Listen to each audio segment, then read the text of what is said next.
नमस्कार मित्रांनो, मुख्यमंत्री माझी लाडकी बहीण योजना राज्य सरकारच्या माध्यमातून सुरू करण्यात आली आहे. प्रति महिना महिला किंवा मुलींना ₹1500 दिले जाणार आहेत. यासाठी अर्ज कोणत्या ठिकाणी करायचा आहे? पात्रता काय आहेत? अटी काय आहेत? शर्ती काय आहेत? कागदपत्रे कोणकोणते तुमच्याकडे असणं आवश्यक आहे? अर्ज करण्याची अंतिम दिनांक काय आहे? आणि कधीपासून तुमच्या खात्यावरती ही रक्कम जमा केली जाणार आहे? याबद्दलची पूर्ण माहिती या शासन निर्णयामध्ये देण्यात आली आहे. सविस्तररित्या शासन निर्णय आपण जाणून घेणार आहोत.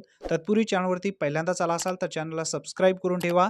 चला तर मग पूर्ण माहिती समजून घेऊया. प्रत्येक कुटुंबातील महिलांसाठी अतिशय उपयुक्त असणारी ही माहिती आहे. अर्थसंकल्पामध्ये या योजनेबद्दल घोषणा सुद्धा करण्यात आली आणि यासाठी GR सुद्धा निघालेला आहे. आता तुम्हाला अर्ज कुठे करायचा आहे, पात्रता काय आहे, अटी काय आहेत, शर्ती काय आहेत, पूर्ण डिटेल्स माहिती आपण या व्हिडिओच्या माध्यमातून समजून घेणार आहोत. महाराष्ट्र राज्यात मुख्यमंत्री माझी लाडकी बहीण योजना सुरू करण्यास मान्यता देण्याबाबतचा हा महाराष्ट्र शासन महिला व बाल विकास विभागाअंतर्गत 28 जून 2024 रोजी शासन निर्णय घेण्यात आलेला आहे. पूर्ण व्यवस्थित इथे आपण माहिती समजून घेऊया. यामध्ये जे मेन मुद्दे आहेत ते पूर्ण व्यवस्थित समजून घेण्याचा प्रयत्न आपण करूया. मित्रांनो, शासन निर्णयामध्ये सांगण्यात आलेली जी माहिती आहे, राज्यातील महिलांच्या आर्थिक स्वातंत्र्यासाठी त्यांच्या आरोग्य आणि पोषणामध्ये सुधारणा करणे आणि कुटुंबातील त्यांची निर्णायक भूमिका मजबूत करण्यासाठी महाराष्ट्र राज्याची मुख्यमंत्री माझी लाडकी बहीण योजना सुरू करण्यास मान्यता देण्यात येत आहे. आता या योजनेचे मुख्य उद्देश काय आहेत समजून घ्या. राज्यातील महिला व मुलींना पुरेशी सोय सुविधा उपलब्ध करून रोजगार निर्मितीस चालना देणे, त्यानंतर त्यांचे आर्थिक सामाजिक पुनर्वसन करणे, राज्यातील महिला स्वावलंबी आत्मनिर्भर करणे, त्यानंतर राज्यातील महिलांना व मुलींना सशिक्षित करण्यास चालना देणे, त्यानंतर 5वा पॉईंट आहे महिला आणि त्यांच्यावर अवलंबून असलेल्या मुलांच्या आरोग्य आणि पोषण स्थितीत सुधारणा आणणे. असे हे उद्देश आहेत. आता त्यानंतर या योजनेचे स्वरूप पाहूया, म्हणजे कशा पद्धतीने तुमच्या खात्यावरती ही रक्कम जाणार आहे. पात्रता कालावधी दरम्यान प्रत्येक पात्र महिलेला तिच्या स्वतःच्या आधार लिंक केलेल्या थेट लाभ हस्तांतरण म्हणजेच डायरेक्ट बेनिफिट ट्रान्सफर DBT अंतर्गत सक्षम बँकेत खात्यात दरमहा ₹1500 इतकी रक्कम दिली जाईल. तसेच केंद्र राज्य शासनाच्या अन्य आर्थिक लाभाच्या योजनेद्वारे ₹1500 पेक्षा कमी लाभ घेत असेल तर फरकाची रक्कम या योजनेद्वारे पात्र महिलेस देण्यात येईल, अशी सुद्धा माहिती या ठिकाणी देण्यात आली आहे. आता या योजनेचे लाभार्थी कोण असणार आहे हे समजून घ्या. महाराष्ट्र राज्यातील 21 ते 60 या वर्ष वयोगटातील विवाहित, विधवा, घटस्फोटित, परित्यक्त्या आणि निराधार महिला या योजनेचा लाभ घेऊ शकतात. आता या योजनेचे पात्रतेचे लाभार्थी कोण असणार आहेत हे समजून घ्या. मित्रांनो, आता यामध्ये लाभार्थी पात्रता जी आहे काय असणारी आहे. लाभार्थी महिला महाराष्ट्र राज्याचे रहिवासी असणं आवश्यक आहे. राज्यातील विवाहित, विधवा, घटस्फोटित, परित्यक्त्या आणि निराधार महिला या योजनेचा लाभ घेऊ शकतात. किमान वयाची अट जी आहे या ठिकाणी देण्यात आलेली 21 वर्ष तुमचं पूर्ण होणे आवश्यक आहे आणि जास्तीत जास्त तुमचं वय जे आहे 60 वर्षापर्यंत तुम्ही असणे आवश्यक आहे. 60 वर्षापर्यंत तुम्ही या योजनेचा लाभ घेऊ शकता. सदर योजनेअंतर्गत लाभ घेण्यासाठी अर्ज करणाऱ्या लाभार्थ्यांचे बँक खाते असणे आवश्यक आहे. त्यानंतर लाभार्थी कुटुंबाचे वार्षिक उत्पन्न 2,50,000 पेक्षा जास्त नसायला पाहिजे. मित्रांनो, आता अपात्रता याच्यामध्ये कोण होणार आहे हे समजून घ्या. पहिला पॉईंट यामध्ये देण्यात आलेला आहे, राज्याचे कुटुंबाचे एकत्रित वार्षिक उत्पन्न 2,50,000 पेक्षा जास्त असेल तर या योजनेचा लाभ घेऊ शकणार नाही. त्यानंतर ज्याच्या कुटुंबातील सदस्य आयकरदाता आहेत यांना या योजनेचा लाभ मिळणार नाही. त्यानंतर ज्याच्या कुटुंबातील सदस्य नियमित कायम कर्मचारी, कंत्राटी कर्मचारी म्हणून सरकारी विभाग, उपक्रम, मंडळ, भारत सरकार किंवा राज्य शासनाच्या स्थानिक संस्थेमध्ये कार्यरत आहेत किंवा निवृत्ती वेतन घेत आहेत, परंतु बाह्य यंत्रणाद्वारे कार्यरत असलेले तथा स्वयंसेवी कामगार आणि कर्मचारी अपात्र ठरणार आहेत. आता त्यानंतर पुढील जी माहिती आहे, सदर लाभार्थी महिलेने शासनाच्या इतर विभागामार्फत राबवण्यात येणाऱ्या आर्थिक योजनेद्वारे 1,500 पेक्षा जास्त लाभ घेतला असेल तर या योजनेमध्ये लाभ घेऊ शकणार नाही. त्यानंतर ज्यांच्या कुटुंबातील सदस्य विद्यमान किंवा माजी खासदार आमदार आहेत हे सुद्धा लाभ घेऊ शकणार नाहीत. त्यानंतर ज्यांच्या कुटुंबातील सदस्य भारत सरकार किंवा राज्य सरकारच्या बोर्ड, कॉर्पोरेशन, बोर्ड, उपक्रमाचे अध्यक्ष असेल, उपाध्यक्ष असेल, संचालक सदस्य आहेत यांनी सुद्धा लाभ घेऊ शकणार नाही. त्यानंतर 7वा पॉईंट आहे, ज्यांच्या कुटुंबातील सदस्यांची संयुक्तपणे 5 एकरपेक्षा जास्त शेत जमीन आहे असे लाभार्थी सुद्धा लाभ घेऊ शकणार नाही. त्यानंतर 8वा पॉईंट आहे, ज्यांच्याकडे 4 चाकी वाहने, ट्रॅक्टर वगळून त्यांच्या कुटुंबातील सदस्यांच्या नावावर नोंदणी करत आहेत अशा लाभार्थ्यांना या योजनेचा लाभ दिला जाणार नाही.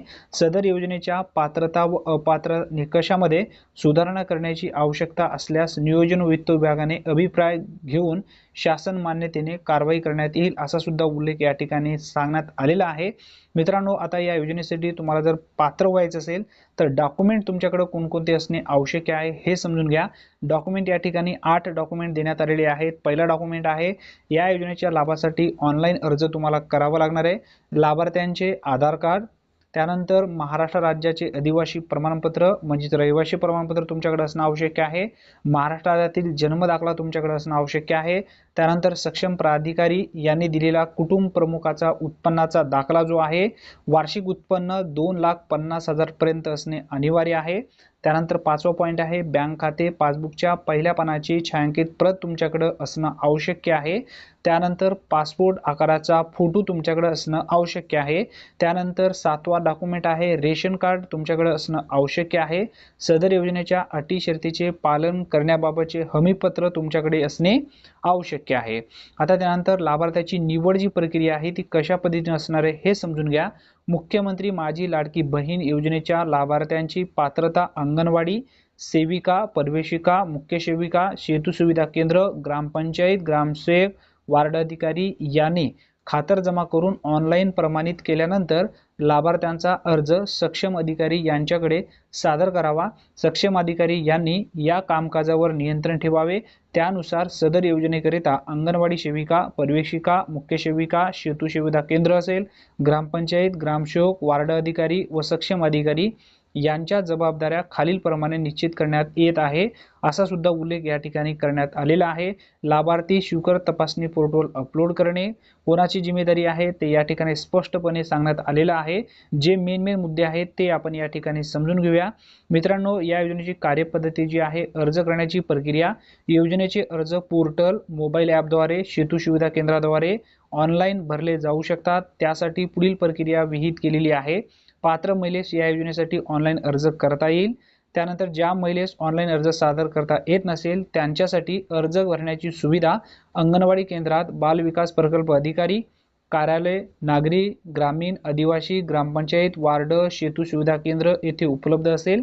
वरील भरलेला जो फॉर्म आहे अंगणवाडी केंद्रात बाल विकास प्रकल्प अधिकारी कार्यालय, नागरी, ग्रामीण, आदिवासी सेतू सुविधा केंद्र मध्ये नियुक्त कर्मचाऱ्याद्वारे ऑनलाईन प्रविष्ट केला जाईल आणि प्रत्येक यशस्वीरित्या दाखल केलेल्या अर्जासाठी यथायोग्य पोच पावती दिली जाईल. त्यानंतर अर्ज भरण्याची संपूर्ण प्रक्रिया विनामूल्य असेल.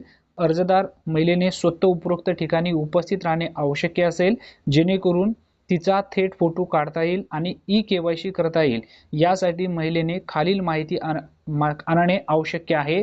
कुटुंबाचे पूर्ण ओळखपत्र म्हणजे रेशन कार्ड, त्यानंतर स्वतःचे आधार कार्ड तुमच्याकडे असणं आवश्यक आहे. तात्पुरत्या यादीचे प्रकाशन जे आहे कशा पद्धतीने असणार आहे, अर्ज प्राप्त झाल्यानंतर पात्र अर्जदारांनी तात्पुरती यादी पोर्टल ॲपद्वारे जाहीर केली जाईल.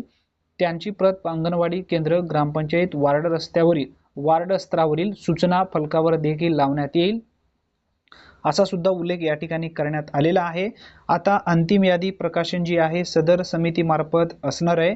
आता या ठिकाणी जो लाभ आहे तो कधीपर्यंत असणार आहे, अर्ज आपण कधीपर्यंत करू शकतो, प्रत्येक महिलांना दर महिन्यापासून ही रक्कम कधीपासून मिळण्यासाठी सुरू होणार आहे हे समजून घ्या.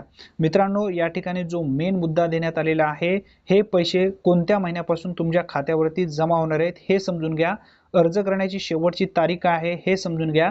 या योजनेची अंमलबजावणीसाठी जो कालमर्यादा आहे तो किती असणार आहे. अर्ज प्राप्त करण्यास सुरुवात जी आहे 1 जुलै 2024 पासून ठेवण्यात आलेली आहे. अर्ज प्राप्त करण्याच्या शेवटची दिनांक जी आहे 15 जुलै 2024 पर्यंत असणार आहे. तात्पुरती यादी प्रकाशन दिनांक आहे 16 जुलै. त्यानंतर तात्पुरत्या यादीवरील तक्रार हरकती प्राप्त करण्याची कालावधी 16 जुलै ते 20 जुलैपर्यंत असणार आहे. त्यानंतर तक्रार हरकतीचे निराकरण करण्याची कालावधी 21 जुलै ते 30 जुलैपर्यंत असणार आहे. त्यानंतर अंतिम यादी प्रकाशन दिनांक जे आहे 1 ऑगस्ट असणार आहे. लाभार्थ्यांचे बँकमध्ये ई-KYC करणे 10 ऑगस्ट असणार आहे, 10 ऑगस्ट 2024 आणि लाभार्थी निधी हस्तांतरण जे आहे 14 ऑगस्ट 2024. त्यानंतर प्रत्येक महिन्यात देय दिनांक प्रत्येक महिन्याचा 15 तारखेपर्यंत ही रक्कम लाभार्थ्यांच्या खात्यावरती जमा होणार आहे. अशा पद्धतीने हा महत्त्वपूर्ण शासन निर्णय राज्य सरकारच्या माध्यमातून घेण्यात आलेला आहे. मित्रांनो, हा शासन निर्णय मी टेलिग्राम ग्रुपवरती टाकेन. टेलिग्राम ग्रुपची लिंक जी आहे व्हिडिओच्या डिस्क्रिप्शन बॉक्समध्ये दिलेली आहे. त्या टेलिग्राम ग्रुपला जॉईन करा. लगेच हा शासन निर्णय तुमच्याकडे घ्या, कारण हा शासन निर्णय अतिशय महत्त्वपूर्ण आहे. जे छोटे छोटे पॉईंट आहेत सर्व ध्यानात ठेवा. धन्यवाद मित्रांनो. पुन्हा भेटूया नवीन व्हिडिओमध्ये नवीन माहितीसह. तोपर्यंत जय हिंद, जय महाराष्ट्र.